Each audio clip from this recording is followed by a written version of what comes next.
Good morning. I'm Bruce Trachtenberg, Executive Director of the Communications Network, and I'm very pleased to welcome all of you here to today's launch of our Science of Communication series. As you'll see in a moment, we couldn't have picked a better speaker than Dan Kahan to kick things off. For those of you who don't know us, the Communications Network is a nonprofit membership organization that promotes ways communications can be used to advance the work of organizations in the business of improving lives. We have about 450 members, and most who work for foundations. Others are with nonprofits or work for communications firms that serve both foundations and nonprofits. One of the areas of focus for the network, especially as the communications environment continues to churn, is trying to figure out what works and increasingly what doesn't. We know that the era of build it, or as I should say it, is long gone as a reliable practice, if it ever was. We also know with so many methods, means, and competition for people's attention, it's getting tougher to get through the clutter. And we also know that sometimes the barriers to being seen and heard aren't just the competing messages, but what's going on inside people's brains. Thanks to the advances in the science of communication, there's much new research available to help foundation and nonprofit communicators be more artful in how they deliver messages. And that's what inspired us to link with Spitfire Strategies to launch this exciting new series. We think that if we can take what's being learned on how people receive and process information, it can lead to innovative and hopefully effective practices. We're delighted to be a partner with Spitfire in this new series, and we also want to thank our sponsor, the Brainerd Foundation, which also believes in the power of knowledge to help inform effective foundations and nonprofit practice. Now, it's my pleasure to introduce Kate Emanuel from Spitfire, who will get things started. Kate? Thanks, Bruce. Welcome, everyone. Thanks for joining us today and taking time out of your busy schedule to come. We have a great event today, and we'd just like to thank first the Kaiser Family Foundation for letting us use their terrific facilities. They've got a top-notch staff here. Kaiser, as a lot of you know, is a leader in communications and health policy, so it's really fitting that we're kicking off our series here today. So for those of you that might not be familiar with Spitfire, we are a communications firm that works for nonprofits and foundations, whether it's traditional PR, capacity building, strategic planning. We love to help nonprofits achieve their social change goals. And I know some of you are familiar with our publication and tools like the Smart Chart or Discovering the Activation Point. These are well-researched and practical guides that we like to get into the hands of many nonprofits as possible because, like you, we want to use communications to make a difference. Now, I know a lot of us, and most of us in this room, spend time thinking about what's the best way to make someone think differently about an issue or take action. And rule number one, of course, is to know your audience. But sometimes it's not so easy just to understand their barrier, or what they tell you in a focus group, or maybe what you read in a research poll. You really got to get inside their head, as Bruce said. And because we know that people are influenced and make decisions based on a lot of factors outside of the facts or a catchy slogan. And while most psychologists and neuroscientists and behavioral economists have known this for a long time, we haven't necessarily applied that to the field of communications. So why, when the science around climate change is crystal clear, why do some people still doubt it? Why does a small but vocal group of parents still question whether they should vaccinate their kids? Why do we smoke, or why do we text while driving when we know the great risks involved? These are the kind of things we want to explore in the science series. What we want to explore is what one psychologist has said, the dragons of inaction. What are the habits of the mind that's preventing us from taking action, causing inertia or resistance? And we're very fortunate to have Dan Kahan with us here today. We're actually really lucky to have Dan with us today because Dan's had no power, I think, for the last 5 days. He was supposed to come down on Amtrak, and he had to quickly switch and take a flight down here. And Bruce was in the same situation, came from New York, and actually took the bus today, so I think we need to give them both, round of applause, right. So Dan is a Yale School professor who studies risk in science communication. He is a member of what's called the Cultural Cognition Project that's housed at Yale Law School. And what Dan and his colleagues study is why we make our decisions on disputed matters of fact. So take the HPV vaccine, climate change, the death penalty, and we base our information and decisions on cultural values. Their basic premise is this: we tend to believe information that reinforces what we already believe, and we tend to disregard information that will make us change our mind.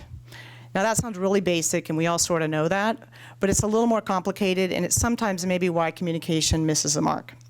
So Dan and his colleagues use a lot of different disciplines, psychology, anthropology, communications, political science, to get at why we're making these decisions based on our cultural values and how we can change that so we're making sound decision making. So I'm going to turn it over to Dan, and before I do that, we are live tweeting today. You see that our the hashtag is nonprofit, and our Twitter handles are up on the screen. We welcome you to join the online conversation. With that, I'm going to turn it over to Dan. Okay. I think I'm live mic'd here. Is that right? Okay. Thank you very much, Kate. Well, Kate says that she wanted to thank me for making the effort to come when the power was out. And the truth is, she said, well, maybe we should cancel it. And I said, no, I haven't had a shower in 3 days. And I really haven't seen TV. I want to know what's going on in the presidential election. So she said, well, just go ahead and do it. So I want to thank her for that. But I really want to thank the Communications Network and Spitfire just for the honor of inviting me here to be part of this series. All of you represent organizations that have made it their mission to try to contribute to the need that our democratic society has to integrate the immense knowledge that we have at our disposal with our policy-making process. And that's a tremendous important project, and it's complicated. And I admire you for doing it, and that you would think that I have something that I can contribute, and then come to hear me talk about it. That's very gratifying to me, and fills me with pride, and of course makes me all the more eager to try to help you, give you some information, tell you what I know, so that you can perform that mission as effectively as you can. So what I'm going to do is talk about the science communication problem. And by the science communication problem, I just mean the failure of compelling, accessible, widely distributed science to quiet public controversy over risks and related kinds of policy-relevant facts to which that science speaks in a very clear way. I know climate change, we already mentioned, that's the most conspicuous example we have of the science communication problem, but it's not the only one.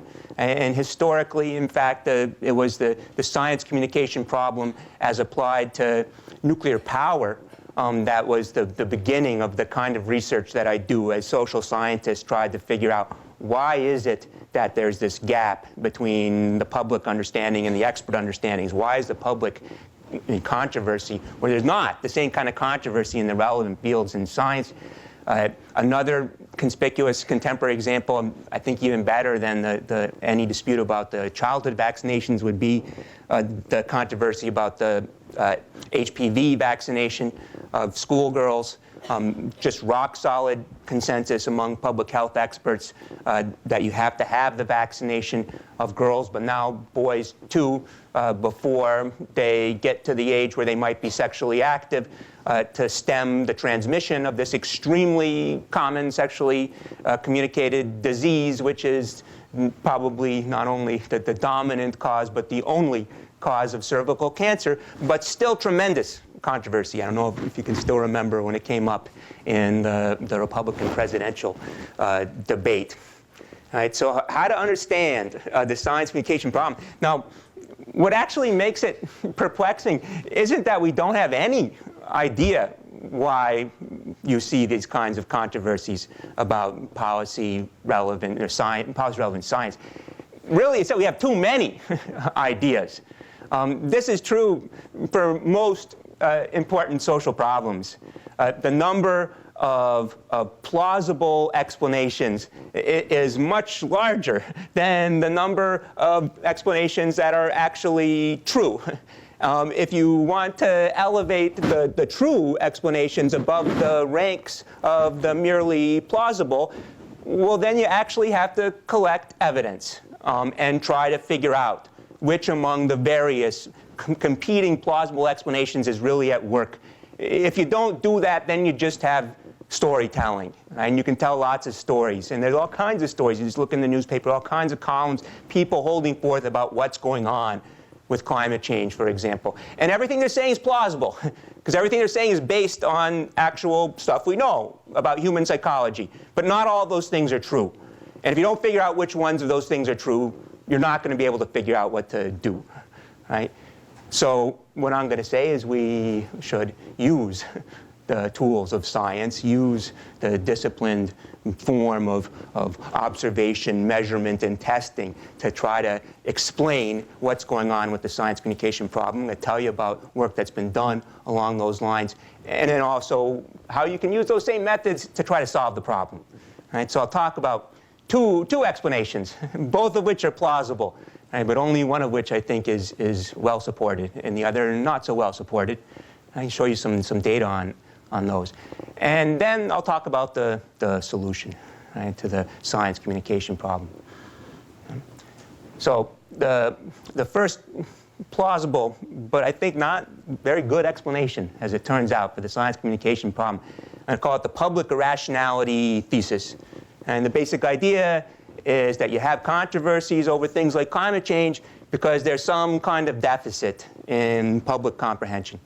Right? People don't know very much science, and as a result, they have a hard time understanding what the scientists are saying, or maybe they're easily misled by people who want to make them believe what isn't true. Right? In addition, ordinary people don't think the way scientists do. Right? Scientists are reflective, deliberate. Right? They take a kind of an analytical approach to evidence, very empirical.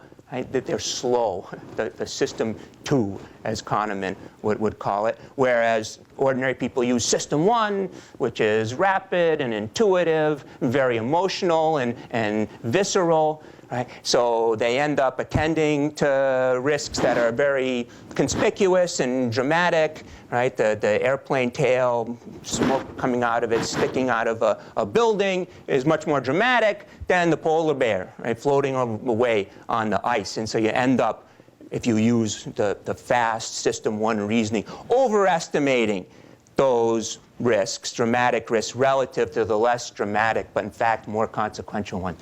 Right? It's perfectly plausible because it's true about us in lots of places. But the question is that what's going on with the science communication problem? Right? And so it's treated as a hypothesis. And the research group that I'm part of did that. We did a study. Right? So we took a large, diverse national sample, right? And we asked them to tell us how serious they thought the risk of climate change was, actually on a scale of 0 to 10. And the nice thing about that measure is the answer that people give to that question is going to correlate 0.8, 0.9 with just about any more specific thing you ask them about climate change that they can understand. Right? So is the temperature of the Earth going up? Is that being caused by humans? Is that going to have some big consequence and so forth? This is a really economical proxy for that. And if you have the answers of a wide, diverse sample to this kind of question, then you can try to explore different hypotheses about what causes variance. Right? You can see what kinds of characteristics correlate with being more concerned and which with less. Right? And you can do that. You can test some of the predictions that people have, some of the hypotheses that people have about what the source of the science communication problem is, or why the average member of society, who I've now centered at 0 with the normalization of the scores on the scale, isn't as concerned about climate change risks as scientists say he or she should be. Right? If you believe in the public rationality thesis, then you're going to have a prediction about what we're going to see here. Right? If the reason that the average person isn't as concerned about climate change risks as scientists say he or she should be is that that person doesn't really know enough science, right? Or isn't able to engage quantitative information in the conscious, reflective way that's characteristic of System 2, well, then you're going to predict that as people know more about science and become more able to engage in the quantitative, systematic reasoning that's associated with System 2, they're going to be more concerned about climate change risks. Right? So we collected information from our sample, not just on their climate change risk perceptions, but also the science literacy. And so we administered a kind of quiz that the National Science Foundation uses, the science indicators, the ones that have been used for decades and show we've fallen behind Afghanistan and other countries and so forth. Right? We also gave the subjects a numeracy test, which measures their ability to reason in quantitative terms. It's a very strong indicator of their disposition to use the conscious, reflective System 2 reasoning as opposed to the more heuristic, visceral, rapid System 1 reasoning. All right? And here's what we find. Right? That as people become more science literate, they don't become more concerned. They become slightly less concerned. That's science literacy, though, right? So we check out numeracy. Same thing. Right? As people become more science literate, more numerate, well, they're slightly less concerned about climate change risk. Now, in fact, slightly less concerned, that's pretty close to zero, really. If it had been zero, in fact, even if it had been pointing up slightly, that still would have been bad news for the public irrationality thesis. The public irrationality thesis would lead you to predict that you're going to see a pretty robust, dramatic increase in concern with climate change risks as people become more science literate and more numerate, and you don't. Right? That means there's less reason to believe that hypothesis, which is true or is plausible, is actually what's going on here. Right? I'm not really done with this, but I'm going to move on to a second hypothesis and then circle back. Right? This one's motivated reasoning. And motivated reasoning refers to the tendency of people to conform their assessments of information, all kinds of information. I mean, it could be scientific data. It could be arguments people are giving, the credibility of experts, even what they're just comprehending with their senses, to some goal or interest that they have that is separate from forming an accurate judgment. Right? It's motivated, their reasoning is motivated towards this other kind of goal or interest. Now, a classic example of this comes from a 1950s study where the researchers asked the subjects, who were students of 2 Ivy League colleges, to watch a film of a football game between the 2 colleges and determine whether the referee who'd made some disputed calls in this football game had gotten it right. Right, so all the students from Penn, I think it was, oh, he got it right when he's calling penalties on Princeton, but he really had it in for us, right? And all the students from Princeton say, we got it. He had it calling all those penalties on Penn, but what is he calling all those penalties on us for? This is motivated reasoning, right? The stake that the students had in their emotional connection to their institutions was actually affecting what they were seeing on the film. Right? And so the motivated reasoning hypothesis is that something like this is going on with the science communication problem. Right? People are seeing evidence about these kinds of risks, and they're assessing them in a way that reflects the stake that they have in connecting with certain kinds of groups. And what are the kinds of groups, and how does this work? That would be the thing to investigate. Now here's a theory that's essentially a motivated reasoning theory. Mary Douglas and Aaron Wildavsky, they had a view like this. They call it the cultural theory of risk.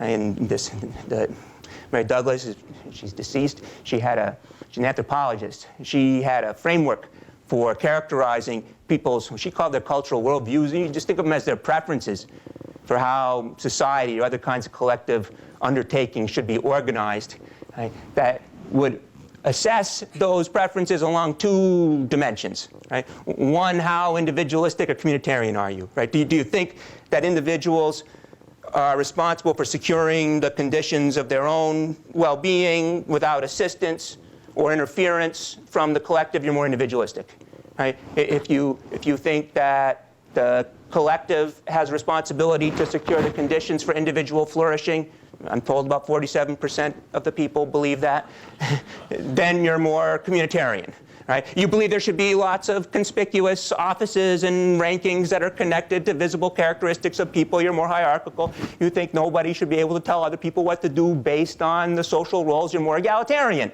And the different kinds of grouped outlooks that are formed by the combinations of these sorts of values can be understood within this theory to be analogous to the college institutions of the subjects in the experiment I was describing. They saw a game, right? The same way that the students are conforming their understanding of what they're seeing, the evidence on the film, to the interest that they have in connection to their group.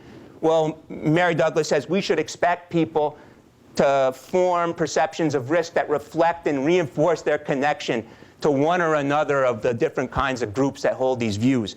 Right? So if you're more hierarchical and individualistic, she said, and this was in a book, a very controversial book in the 1980s, Risk and Culture, that she wrote with Wildavsky, you're going to be more skeptical about environmental risks, because you're going to understand that if people start to accept those kinds of claims about environmental risks, that's going to justify restricting commerce and industry and markets, activities that are important for people who share your values, not just materially, right, but even emotionally, culturally.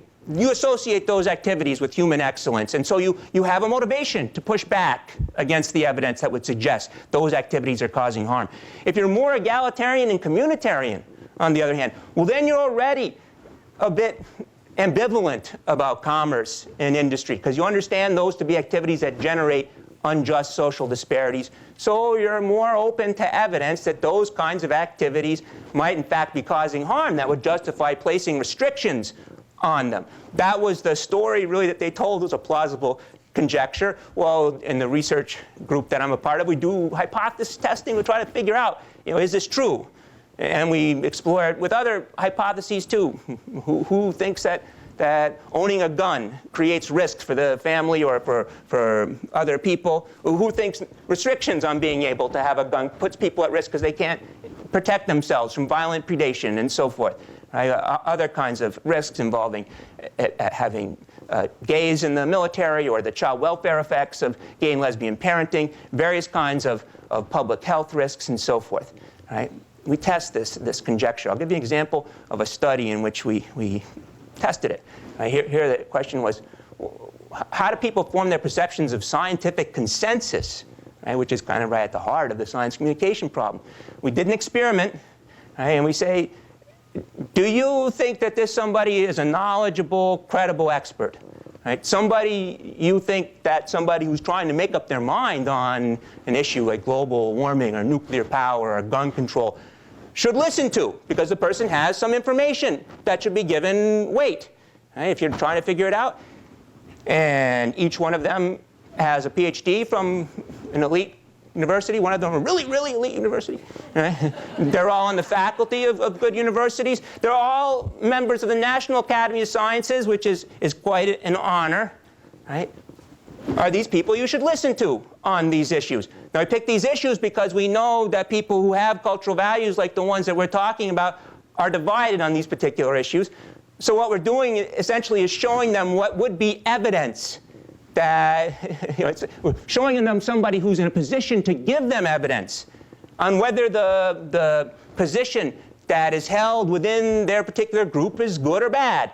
Now, the experimental component is we tell half the people that the featured scientist is taking what we would call the high-risk position on climate change. That would be that climate change is really happening, humans are causing it, some bad things will happen if we don't address it.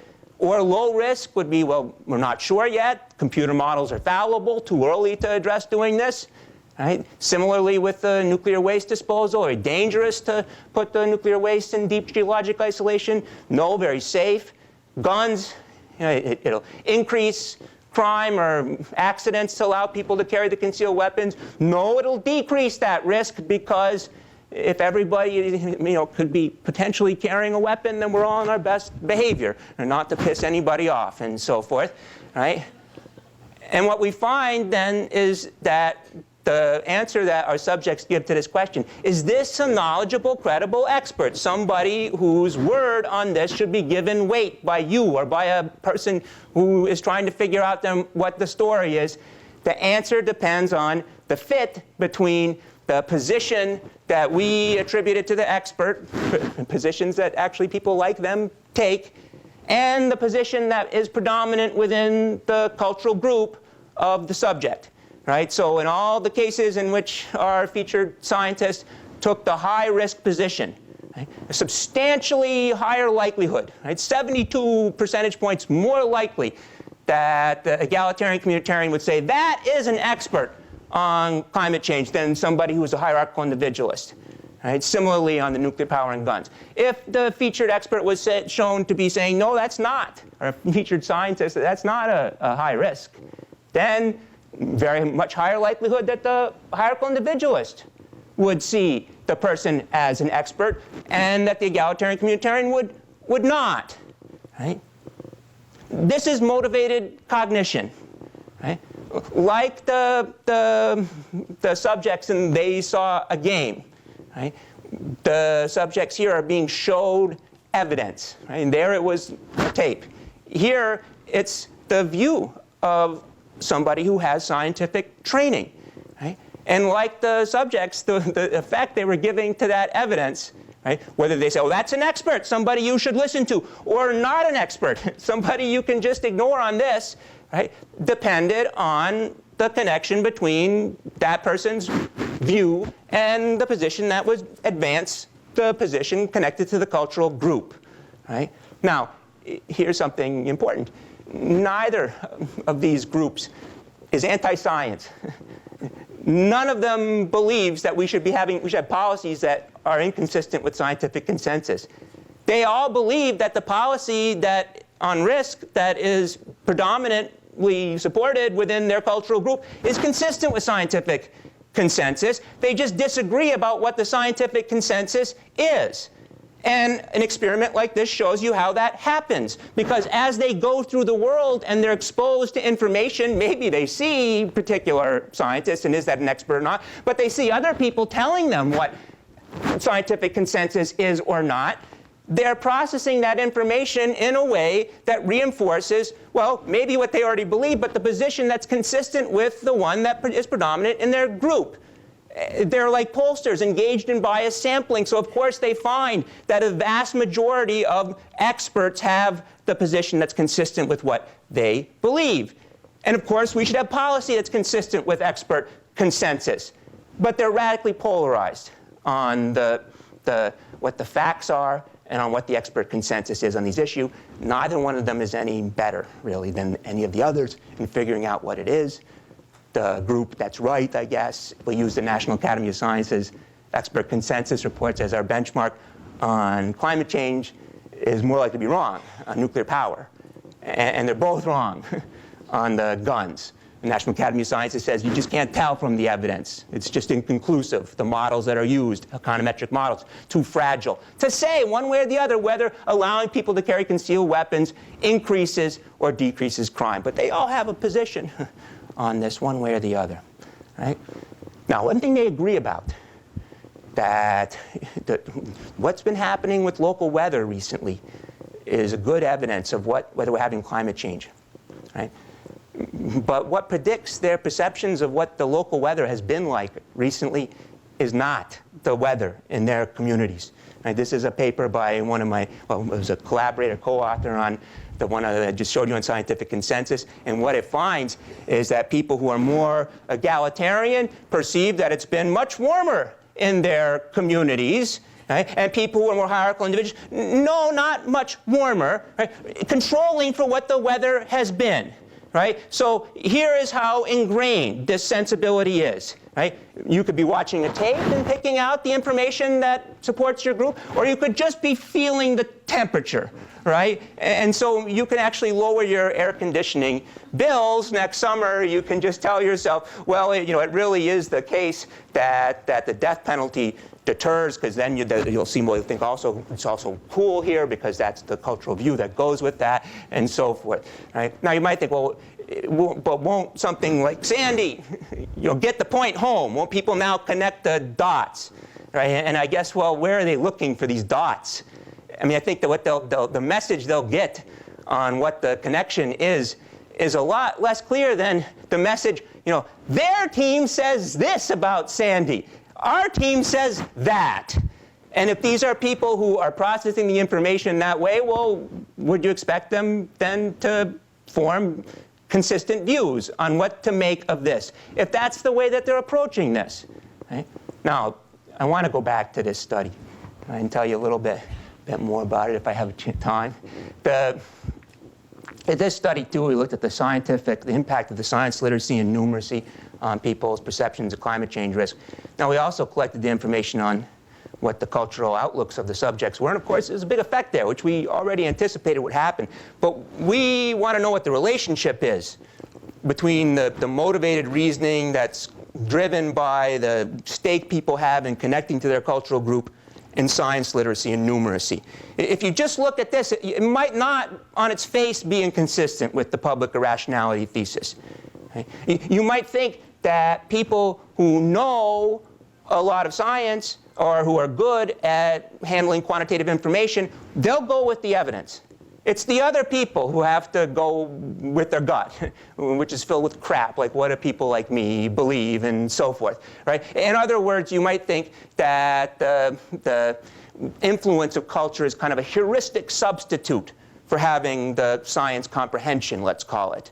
Right? And if you believe that, then you're going to make a prediction that the hierarchical individualists, as they become more science literate and more numerate, are going to be more concerned, and the big gap between the groups ought to shrink, right? Because the people who within these groups who are more science literate, more numerate, they ought to at least be converging. Okay? And here's what we find: that yes, the egalitarian communitarians, as they become more science literate and more numerate, become more concerned. But the hierarchical individualists, as they become more science literate and more numerate, become even less concerned. So the gap that was pretty big between the members of those groups who are low in the science comprehension becomes even bigger among the people who have these values and who are high in science comprehension. Right? In other words, the polarization increases as people become more science literate and more numerate. We got the same result, by the way, on nuclear power, where it was the hierarchical individualists who were moving arguably in the direction of scientific consensus. Right? These people, as they know more of what scientists know, think, I guess, more like scientists do, don't end up forming the opinions that scientists have. They just become more reliable indicators of what people who have their values tend to think about this. Right? So here are these two explanations. Here's a way to think about the relationship between them. Right? What I'm showing you here is not evidence of too little rationality. In some sense, it's evidence that people are being too rational in extracting from evidence that they're being shown the kind of information that's most important in their lives. Right? It turns out that what you believe about climate change doesn't actually have any impact on the risk that you face from it. I believe in it, but my power still went out and so forth. Right? I can't make a difference as an individual. I can try to shrink my carbon footprint down to 1. Right? I can vote for the right candidates. I can make arguments. I just don't matter enough as an individual to have an impact on the risk that I face or that anybody else that I care about faces.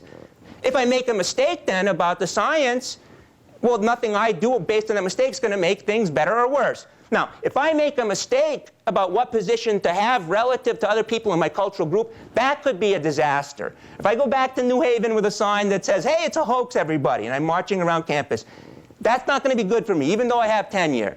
Right? Or if I'm the barber in the 4th Congressional District in South Carolina, which was where Bob Inglis, a very conservative congressman, got knocked out of office because he took the position in that climate change is real. Knocked out in the primary. Right? So imagine I'm the barber in the 4th Congressional District. Somebody comes in for a haircut, and I say, hey, sign my petition. Look at this polar bear. We got to get, I'll be out of a job just as quickly as Bob Inglis was. Right? The cost of being out of line with my cultural group on an issue that now becomes kind of a symbol of whether I'm really part of the team or not is high. The cost of getting science wrong is 0. Wouldn't you imagine that people, rational people, would attend to the information on what it is their group believes? And you don't even have to be a genius in science to figure out how that works. But if you're good at science, and you're good with numbers, you can do an even better job, because now you can start reading books and making your own arguments and so forth. Right? That's the nature of the problem. Right? If that's the nature of a problem, then you have to have a solution that addresses it. Just giving people more information isn't going to do it if they're just going to process the information in this way. What kind of solution would work?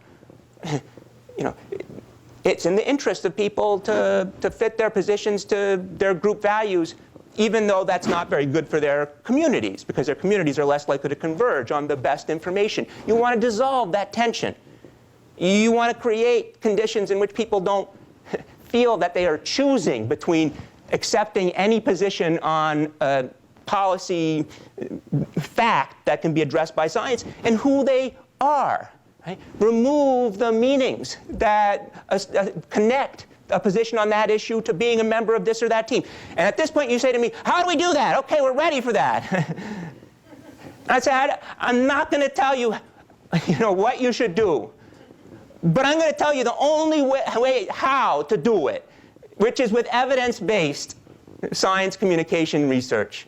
Right? The same way that you figure out from among the many plausible explanations for the problem which one actually is true, you figure out from among the many plausible things all of us could try to come up with about how to disentangle the meanings and the facts, which ones actually work and which ones don't. Right? So quickly, 3 points that are relevant to you here as you try to think, how can I focus my own contribution to promoting this kind of knowledge? Okay? The first, think about the process from laboratory to field. Right? Actually, it could go on for another hour, actually, believe it or not, showing you studies where the point was to try to disentangle the meanings from the facts, and where I actually get results that look pretty good. Right? These are models, lab models. They're simplifications of situations that are actually out there in the real world, but they abstract from a lot of real world detail. They do that so that I can be confident that I'm actually controlling the influences I'm interested in and able to observe what impact they have, and thereby know which of the plausible inferences or conjectures I have about what works and what doesn't works is true and which ones aren't. But at the end of this process, I don't have a communication device. You can't put one of my papers in the mail, you see, or put it on TV and expect that to fix the problem. You have to put me in the mail, right? Or put somebody else who does this kind of work in the mail and send them to the places where these kinds of issues are actually being addressed. The issues of climate change are being addressed. In states like Florida, Arizona, Virginia, where you couldn't run for Congress or Senate saying you're concerned about climate change. Neither party, you'd get killed. Nevertheless, there are networks of stakeholder political decision-making that are addressing adaptation. Seawalls, storm surge gates, right, before even this happened. In Florida, they're building the nuclear power plant off of the shore of Turkey Point, putting it on top of a 50-foot-high concrete platform. Wasn't part of the original plan. You ask them why, they say, well, because the scientists tell us that the sea level's rising and that you see all these hurricanes. Well, maybe we should have carbon limits. That's BS, right? No, it's really fascinating. Why are they able to engage it there and not? We can talk about that too. But the point is, they are engaging it there, and people who are trying to help them engage it constructively there sometimes are succeeding and sometimes not. They know that what they need to do is disentangle the facts from the meanings, and they want help. So they ask me what to do, and I say, I don't know. You tell me, because you're going to have lots of hypotheses. How to reproduce the effects I show you, because I can tell you something, here's a mechanism that works, here's one that doesn't. Try to reproduce it. And then I'll measure it. And I'll tell you if it's working. And we'll start to learn something this way. Don't help people who aren't actually trying to measure, but also watch out for people who say, well, I know what to do, based just on something like this. Because these things are true, but you'll end up saying things, they're true, but like help know your audience. True, but we need to know more than that. And you won't unless you do the work in this setting. And how should you do it? Right? At every stage, you have to have the evidence-based approach. Right? No storytelling. You can have an account of what we should do. Show me, what do you think will reproduce something that was shown with evidence to work someplace else or in the lab, right? So at formation. In execution, as you're doing the thing that you think will work, collect evidence and see, calibrate it, do some pre-testing. And don't just do focus groups. Focus groups are to social science methods today what the telegraph is to the internet. You can actually do much better testing. You might want to use the focus groups for some things, but that is not testing. And then, of course, use the testing, collect the evidence in evaluating what happens. And I know that as groups that fund the research, you want to know whether something is working. Right? And that's important. But the most important reason to collect the evidence on the evaluation is that that information actually has tremendous value. It has even more value to other people than it does to the people who are collecting it. I just want to accomplish something today. Why should I take a lot of time to collect information about it? Because somebody else is going to be trying to do something tomorrow. And if they can actually evaluate what you did and see if it worked, they're going to start off in a lot better position. But you've got to give them the incentive to collect that information to make it better for the next guy. If they don't do that, if they don't collect that information, then they're just like letting it be wasted. That's the most important point. Conserve information. Information is generated everywhere in this process, right? But it's not collected everywhere in this process. If people are doing things and they're not measuring, well, then information is just falling on the ground and it's being washed away. That is just scandalous. No, that is exactly why we have the science communication problem. We have a lot of knowledge about how the world works. We're wasting it. Why? Because we're wasting the information we already have about how people process information on science. We're only going to solve the problem of science communication if we use the methods of science. And in using the methods of science means being resolute about collecting the evidence and about conserving it, right? And that somebody who tries something based on one of my models and gets results we can evaluate, that's another model that somebody else can use. And that person then can do something we can measure. That's another model. Create as many examples of these experiments as you possibly can, and never waste information, right? I mean, that's a kind of treason to aid and abet entropy in the liberal republic of science. And I know you wouldn't want to do that. And we're relying on you to promote this project of using science about ourselves to help us overcome our failure to use the knowledge we have to make our society as prosperous and safe as it can be. And the most important thing is to treat that information resource with the respect that it deserves. All right? That's the end. I can't even tell you about this experiment unless you ask me in the questions. Thanks, Dan. That was great. Now let's give it a round of applause. I don't know about all of you. I'm ready to move to New Haven and enroll in Yale so I can be a student at Advance. Right now, we're going to do some Q&A. We'd love to take questions from the audience. I've got a bunch of questions here, but why don't we jump in if someone has a question? Go for it. We have runners here who will just bring you a mic. And if you don't mind just saying your name and your organization, it might just be nice to know. Hi, I'm Janet Reisman with the United Nations Foundation. Thank you for being here. And to reiterate what you said, my dad was a college professor, and when I asked him how to choose courses, he said, find the great professors and take everything they have. And if I were at Yale now, I would take everything you have to offer. Oh, well, thank you very much. It was fascinating talk, and I was really able to follow you, which was surprising for me also. Where I got a little lost was at the very end when you talk about solutions, and I wasn't taking notes because when I take notes, I don't listen as well. But you list those bullets. That seems to me becoming more science literate, which you say makes people, it widens the gap when it comes to what we're looking for. I don't know if I'm being as articulate as I need to be, but I think you know what I'm talking about. Yep. It sounds like becoming more science literate. So how is that different? Well, thanks for giving me the chance to clarify two things, actually, because I myself believe that being a scientifically literate public is vital. It's intrinsically good. It's a good way to be able to understand how the world works.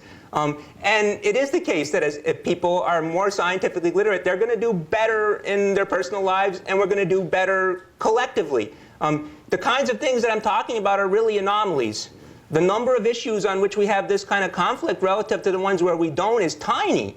And we're able, as a society, even if you haven't gone to medical school, you know that you go to the doctor and you take the erythromycin for the strep throat. Maybe you think that also kills viruses. I mean, 50% of people. Doesn't matter. What you need to be an expert on is knowing who the expert is. And we're good at that. And we don't have disputes about many more things than we could have if everything were like this.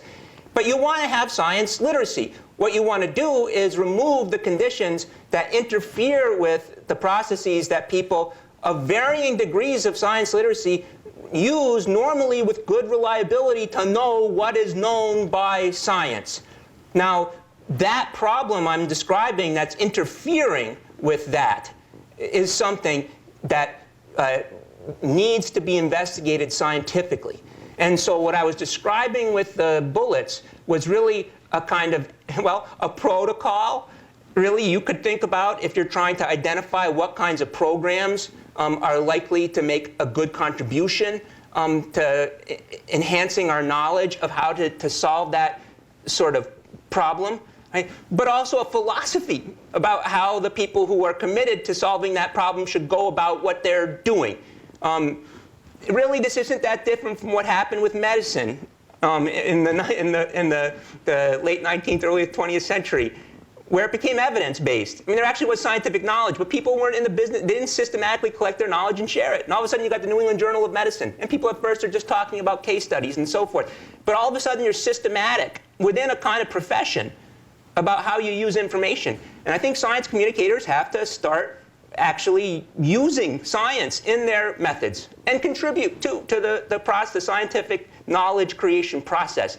So there I'm talking about a kind of hygiene, good science hygiene in carrying out this kind of mission, which obviously does depend on scientific literacy by people who are engaged in the activity.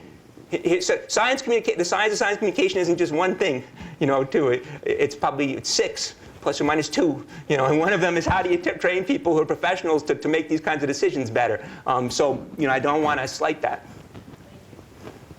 I'm going to ask one question, Dan, just to break it down for us. So I like this quote that I read about from you, where you say that people take their cue about what they should feel and hence believe from the, quote, cheers and boos of the home crowd. So I think what Dan is saying today is he's not going to tell us all what to do. He's going to tell you what the science is saying. But I have also read articles by Dan where he does give a couple of suggestions. And one is present information in a way that confirms rather than threatens someone's values. That seems really basic, but we don't always do that. 2 is to make sure your information is vouched for by a diverse set of experts. So in other words, we should stop having Al Gore talk about climate change. We should stop having Grover Norquist talk about tax reform, because you tune out 50% of Americans when you have these types of leaders talking about these issues. I think the issue, though, probably is on gay marriage, immigration, Afghanistan. We've become so polarized in this country that folks aren't really willing to go over to the other side and talk about these issues. So do you have any suggestions on what we can do to get beyond these sort of standstill And debates? so honestly, I mean, because I really think that you can err to a much greater extent by being too confident and too assertive about what you should do than too little in my position, because people, I mean, I've done studies that examine dynamics, strategies that can be used to try to disentangle the sort of meaning that is what connects a certain position on an issue to the cultural identity of people.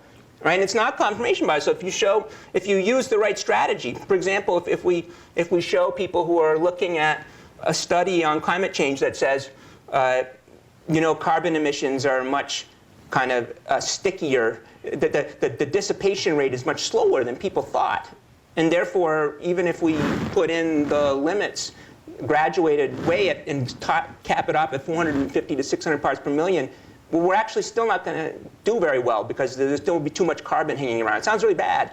But people who are disposed, we know to be disposed to be skeptical about that kind of information, well, they'll be more receptive depending on whether you embed that information in a kind of narrative that's culturally affirming or culturally threatening to their values. A threatening one is, say, we need to, we've done enough. Time to tighten up. So we told you not to do this. We've got to have the carbon limits. Well, that's dissonant for somebody who really actually views technology as a kind of wondrous thing. Who likes nanotechnology, for example, which the hierarchical individualists do. But if you talk about geoengineering, then the narrative is, we're the species, and when we get to the top of this part of the Malthusian curve, we don't crash down like the dumb ones. We shift the curve, and we figure out some way to handle the impact of our productivity, and we need to investigate that. Well, I mean, logically, what you're going to do about climate change doesn't determine whether it's happening, right? But psychologically, it might, because if it's happening means something that is threatening to my values, I'd push back. But this isn't threatening to the values anymore. At least there's evidence that recognizing climate change might not mean that the society is going to denigrate the things I care about. And then the point is, people are much more open-minded about the information that they're thinking about. Right? That's the main measure we use. We want to see, are people engaging this information in a thoughtful, reflective way? And they were there. Now, I give you that answer, but I don't want you to run out and tell people about geoengineering. Not because I think there's anything wrong with me. Maybe we should be telling people that it is, in fact, under investigation and so forth and so on. But the point is, I just don't think that that particular experimental design is very proximate to the way in which people are going to be thinking about this issue. Go to Florida, go to Arizona, find the people who are actually thinking about things like property value here. Do we need a storm surge gate? How should we anticipate? Harden our utilities, they say, in the West. Utility companies are actually providing them information on climate change. That's not Al Gore, and it's not Rush Limbaugh. And they're talking about it in ways that they're familiar with. We're the people who get baked to dust. What do we do now? We're the people who get covered in water all the time. And they have a vocabulary for it. And they do what their neighbors do. Outside of the setting that we're talking about with the kind of national framing of the issue, it has an entirely different meaning. And so they don't resist the science on what to do with the nuclear power plant.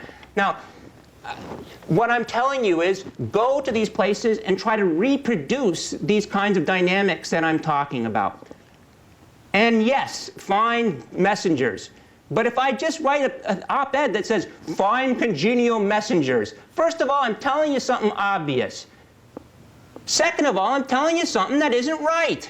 Tell this to Bob Inglis. You know, his head got cut off when he was made, when he was recruited as a culturally, ideologically congenial messenger. You know, there is something to that mechanism, but figure out when it actually makes sense and when it doesn't. And the only way to do that is to do the same thing we do in the experiments to begin with, which is try to test things. And so I can give you a bunch of things to do, you know, but don't turn them into a checklist and a how-to list. That doesn't help communicators. Right? Tell them, you know, don't ask what the science of science communication can do for you. Ask what you can do for the science of science communication. By actually trying to reproduce these effects and being part of the testing. Right? So, I mean, you can go to the website and get those papers that I put up on that little slide as a teaser of things that we've done that work. But those are only to prime the pump of imagination for people who are situated in real context so that they can come up with hypotheses about what I can do that might be like that, right? And then measure. Great. Thanks, Dan. Okay, got someone in the back? Hi, I'm Sharon Layden with Summit Strategies. I wanted to see if you could talk a little bit more about your comment on don't use stories, and whether you're really saying don't use stories or using stories in combination with science. I mean, I know I've had a lot of experience where stories are the things that break through in opening a line of communication that allow you then to come in back with the science. Yeah, you know, so like there's a difference. You know, some people think the science, well, it's science communication, science is science communication. That must be about how to teach scientists to give a good speech or journalists to do good, right? Now, those are actually important things. But, you know, that's not really, I'm talking about how do you create a kind of science communication environment that's conducive to enlightened democratic decision making. And one of the points is that creating that kind of environment and communicating science within it is different from doing science, right? So it's a mistake to think that if we just had better, kind of more polished speeches from scientists, we'd be okay. That's not right. And it's weird to think that the scientists would be really good at that if they're good at meteorology. Why the heck would they be good at communicating to the public? Well, this goes for people who study science communication too. Studying science communication isn't communicating it. And what you just pointed out is I communicated something incorrectly or not in a very good way.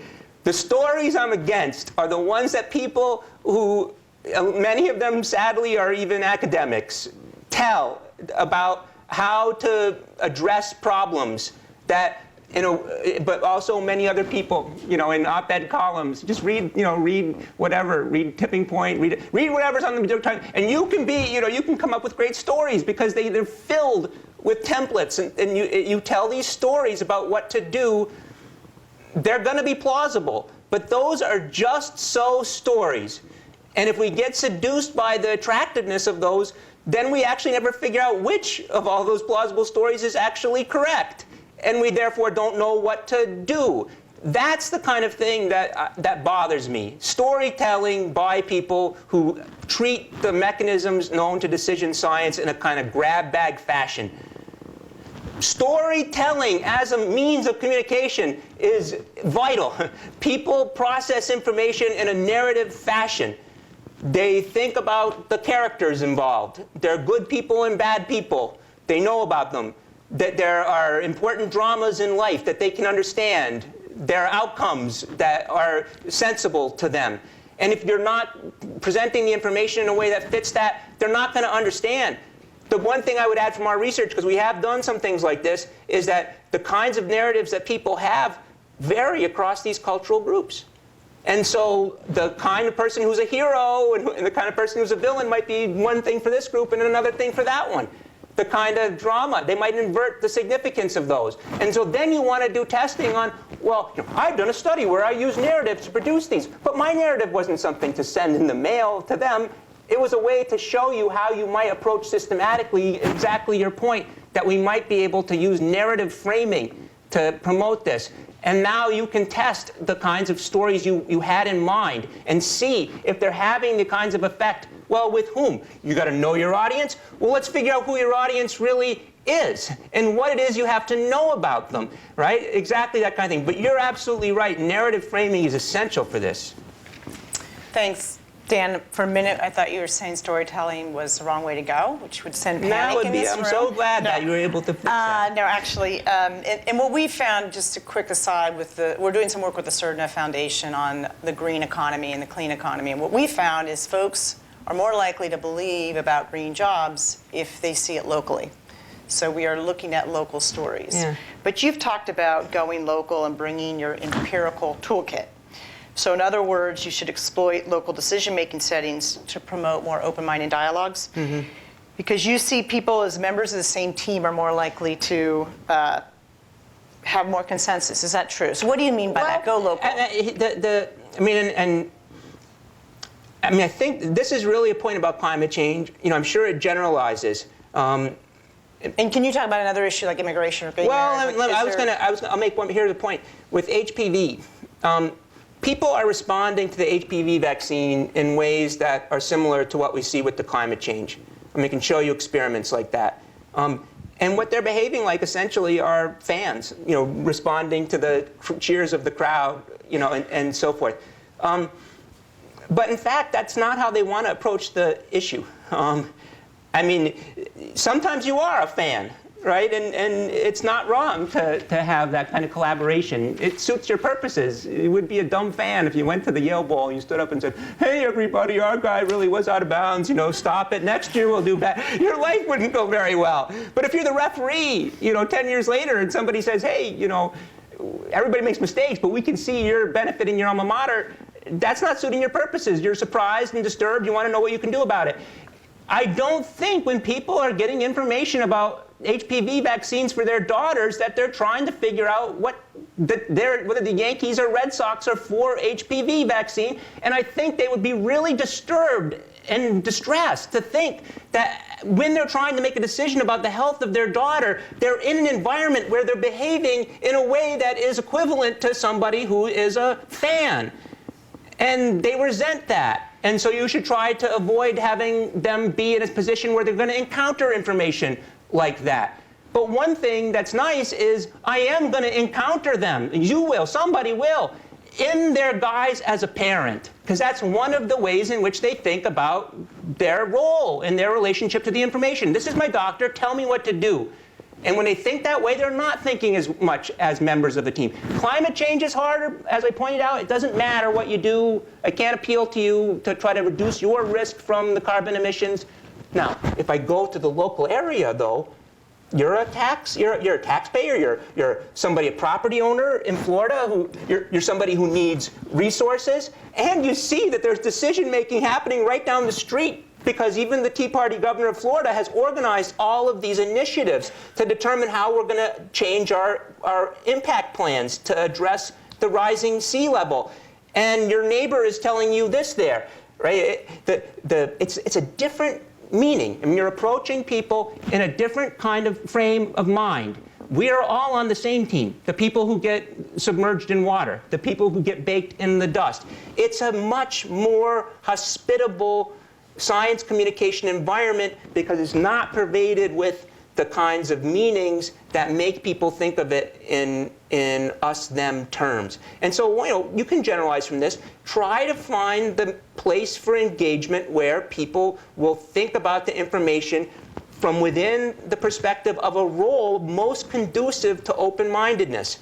Right? And if you've got an issue that's polarized, see if you can figure out a context in which they're thinking about the same information, but it doesn't have the same meaning.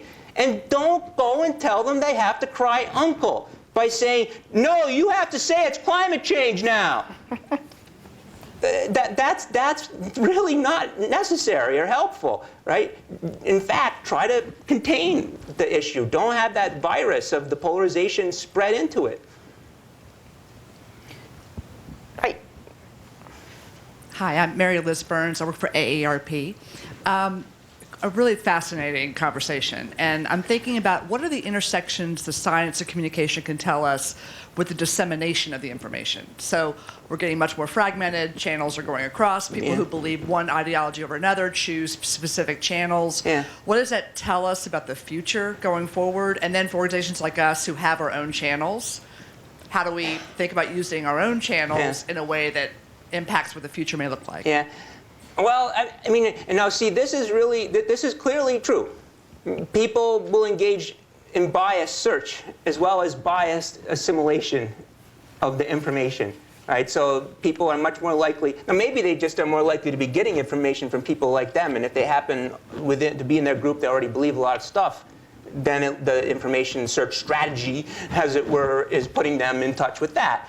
But if people, especially who have a lot of motivation and are partisan, they're going to mind. They're going to behave like lawyers, and essentially, with respect to that information. But 2 points. One is that, as serious a problem as that is, I actually don't think that it's causing the science communication problem on something like climate change.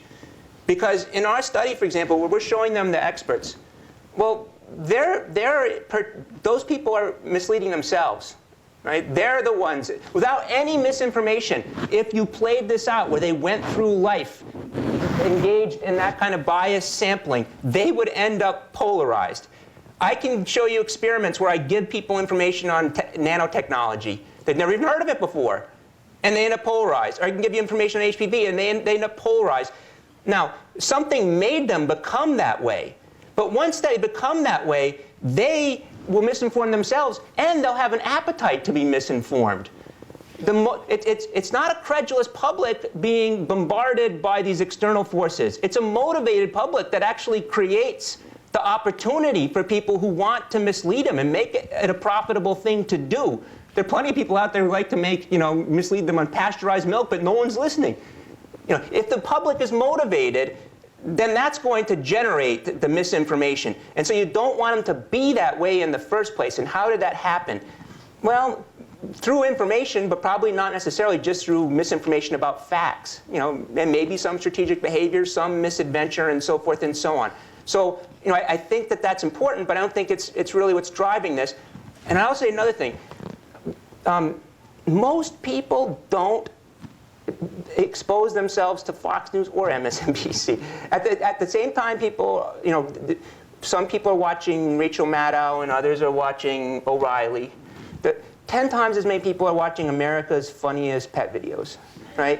If you go onto Amazon, I say, I want Al Gore's book. Here's 50 other books that say climate change is real. I want Al Gore's book. Here's 50 others. It's not Watson. They got the dumb kind of artificial intelligence that just correlates what people buy. And so obviously people are buying those books. They want to buy the same thing. But 20 times or 30, 40, 50 times as many people want to buy everything I needed to know I learned in kindergarten, right? And so the problem isn't that the partisans who really do see this as a game are going to see this as a game.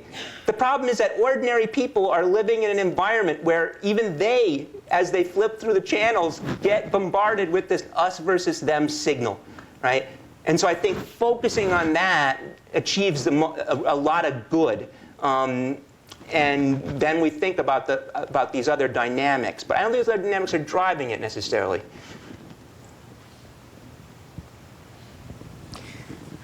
I will try to be eloquent, which I'm going to struggle, I'm warning. So as scientists, we often think in big sample sizes. It's important for us to find trends over many, many, many people. Is it the same, though, for people who are not interested in science, or just for other folks? Stories become more important, right? N of 1 becomes more important. If we talk about immigration, for example, we can talk all we want about the myths about immigrants committing many crimes. However, if I live in a community with a lot of immigrants, I'm going to pay attention, just that confirmation bias you talk about, I'm going to pay attention to that one crime committed by the immigrant. And when you tell me, as a science communicator, you come to my community and you tell me across 1,500 people or statistics all over the nation, we find that immigrants do not commit crimes as much. It doesn't matter to me really because my neighbor was robbed yesterday by an immigrant. What are some of the tools, or how do we reconcile this N of 1, but relevant, versus 1,500 college students? Yeah. Kind of research. Well, first of all, we never use 1,500 college students. I don't think I have a problem with using college students for lots of research where the mechanisms in question wouldn't be ones you would expect to vary across people who are college students or not. We're using general population samples, and in part because we don't want to be focusing only on people who are science literate or know a lot about it. And we don't want partisans. I want to talk about the person who watches America's Funniest Pet Videos. That person is very polarized. The person who's watching American Idol, and I don't know, maybe they're both watching America's Funniest Pet Videos, but those people, even though they're not, and I'm not going to get them unless I look in a valid general population sample. So I think but if I want to know about them, I need enough statistical power to be able to make generalizations about them. Am I right to know it's them that I want to talk about? There might be some other issue where we look at, for example, at synthetic biology, where I think that there are better profiles of how people are going to engage this, ones that are more sensitive to how religion will interact within our categories. We collect sample that allows us to do that. It's with the kind of motivation that you suggested of, well, find out what the kind of experiences and outlooks of those kind of people are going to be. But I think I need sample to do that, right? So that's one point. But the point two, this point again is critical. If I just come and bombard them with statistics, you're exactly right. That's not what they're going to be listening to. Maybe that's not how they process the information. They process it narratively. Maybe they just distrust me since I'm giving them a lot of statistics that don't go with what's in their cultural group. But then I should test what it is that you correctly say is or you ask me, what's the kind of thing I should do?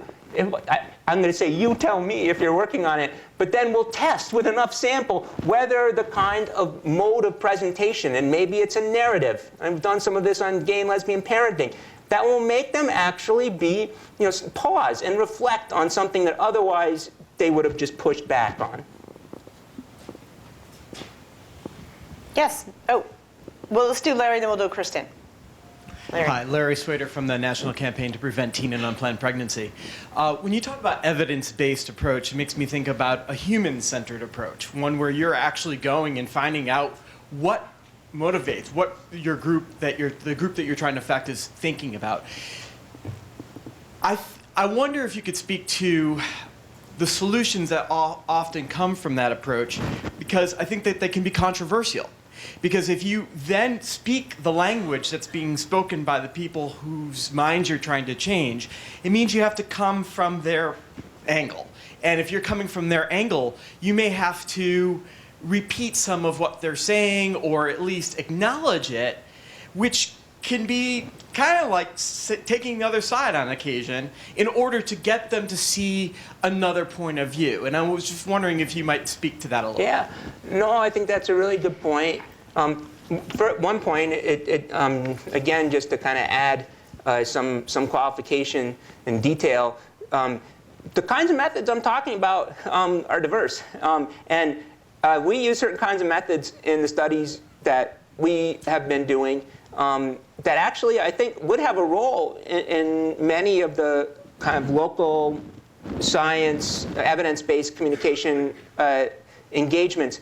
But I don't think that they would be the principal ones. There'd be all kinds of other ones. So I'm really trying, although I'm interested in those too. But the point is, you pick the method that is appropriate for the kind of issue that you have. And if something is like a stakeholder decision-making event, you use what we know about how to create a climate of constructive, trustful deliberations among people with different interests, and also with participation of scientists. That's different from the kind of methods I'm using where I say, well, if you're going to have an information campaign to try to develop support for a referendum on a bond issuance so that you can do the following seawall, let's try it sounds a little more like an advertiser, but I'm trying to identify the profile, let's do bigger survey. But I'm not going to do big surveys for everything. So to figure out what you need to know about how people think, use the method that fits the problem.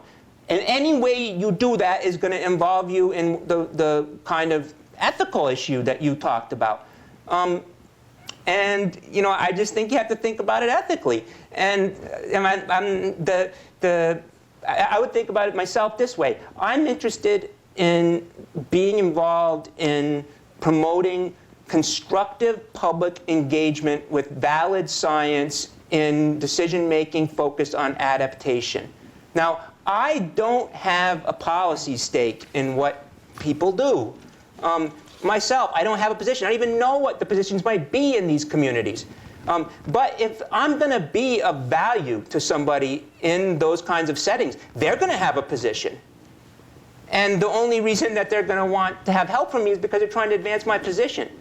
And my view is then going to be, well, is the position that you're advancing one that involves promoting public engagement with valid science? If it is, then I'm going to help you to do that in the way that promotes valid science. Subject to other kinds of things, there should be ethical constraints on this kind of thing. But that's my normative perspective, I want to do this as a researcher, right? And also as somebody who is involved in this process. But I think that you advert to other kinds of dilemmas that you could face. I mean, I can imagine framing techniques, narratives that might be effective on certain issues that are just ugly and wrong. Being effective doesn't make them right. So yeah, obviously there's got to be those kinds of constraints on things too. Although probably you have to be willing to accept that you're working within a framework of somebody whose understanding of what's good in life might not be yours. Great. Kristen.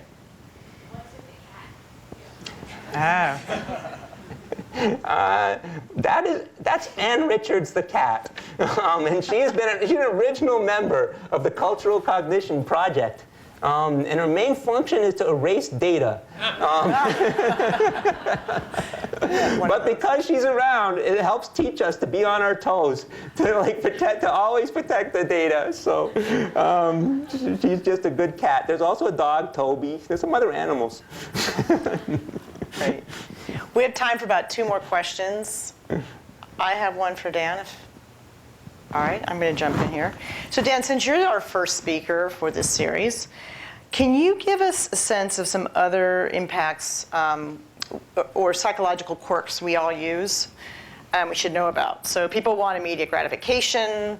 We tend to underestimate our own risk. Yeah. And we tend to tune out something if it's too abstract or overwhelming. So our public schools are crumbling, climate change, people tune out. Is that all true? Yeah. What motivates us? Well, now, see, and like I said, there are always more plausible explanations than can actually be true. Which, by the way, means that once you prove one of them's true, everybody says, well, I already knew that.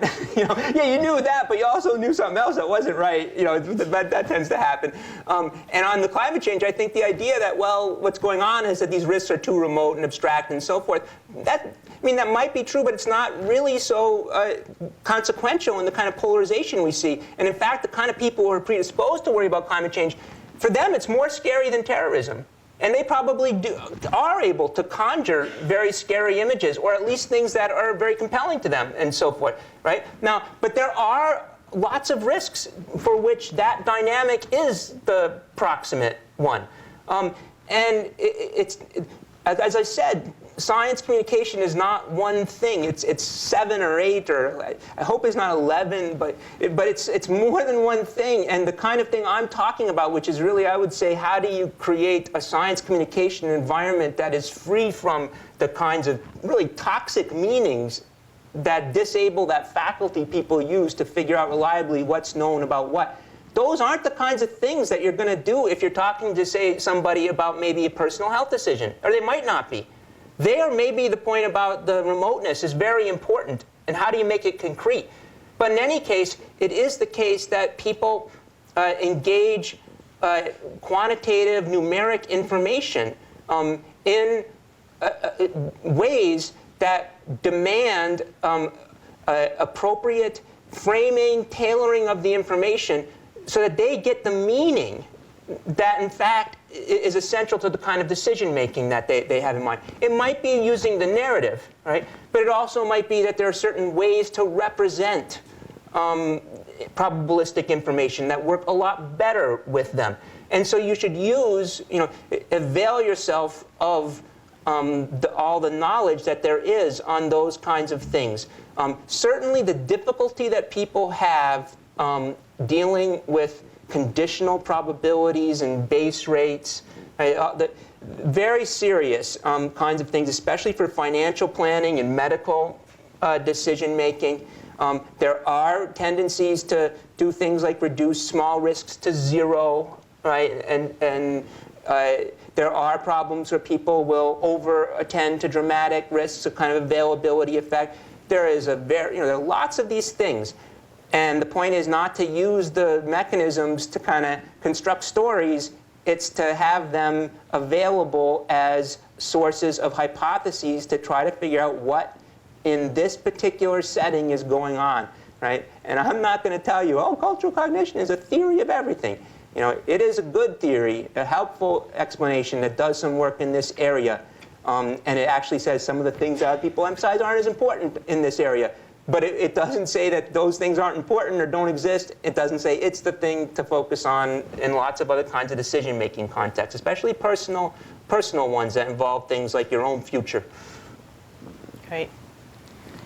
One more question? Great. Well, I think we're going to wrap it up. Thank you, Dan. That was terrific. Thank Food you. for thought. Thank you. So much. Really great.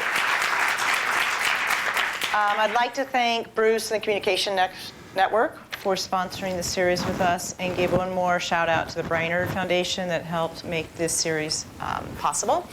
And most importantly, I want to thank all of you for coming today.